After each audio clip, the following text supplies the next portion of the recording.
this morning the lock cylinder won't turn, so I hit it with a hammer, and I finally, if you get it just to turn right, it'll actually turn. However, the car won't start. So I think I messed up something in there, so I'm gonna have to take this out. And so the first thing you're gonna do is take out the bezel here. I've already taken it out, it just pops off. And then next thing you're gonna want to do is take off the lower part here, and that just has a couple of 7mm bolts in it. Hopefully you can find those. And then take off a 7mm bolt on the side here. You have to take the fuse plate off. Okay, so here's the other panel on the other side. They just pop off like that. More fuses under there. And here's the other bolt that we need to pull out to get the dash panel out.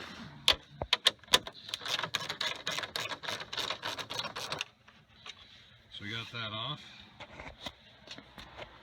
Now we should just be able to pull and pop this whole thing off all the way across. So it all almost pops off, except for there's two bolts right up here that you can kind of see right above the gauges. So take those two out. So we've got those two out, and pretty much all that comes out. You will have to try to get the key to turn and put your gear selector all the way down in order to get this loose enough. And then you also want to put your steering column all the way down, and then it'll come out of here.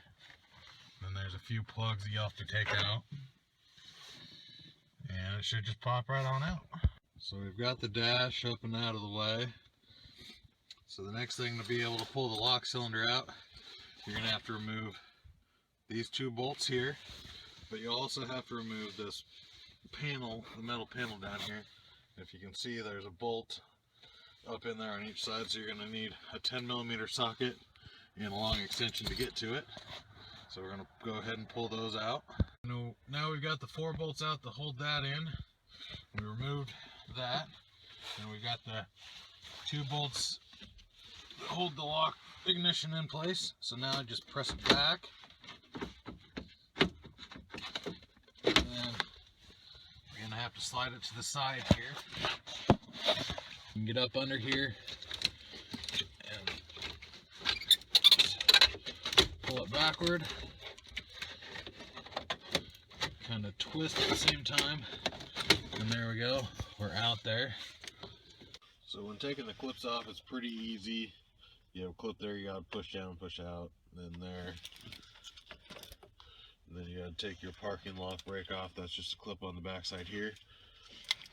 However,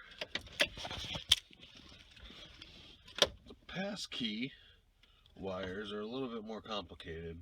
In order to do that, you have to take this lock cylinder out here. And in order to do that, you gotta go ahead and actually have a lock cylinder that turns. So if your lock cylinder is frozen like mine was, you're not going to be able to do this. You're going to have to find an alternative method or get it to turn. But mine I've actually got to turn now, so you have to get it to turn to the on position. And then in this right here, there's a little clip that you depress, and then you'll pull the lock cylinder out, and that'll actually disengage it from this clip, and you can take this clip off and get the whole ignition switch out. That way you can either replace just the ignition switch or just the lock cylinder and don't have to replace both at the same time. If you replace the lock cylinder, you'll have to actually program the car for the passkey system or bypass that system. But that's pretty much all there is to it.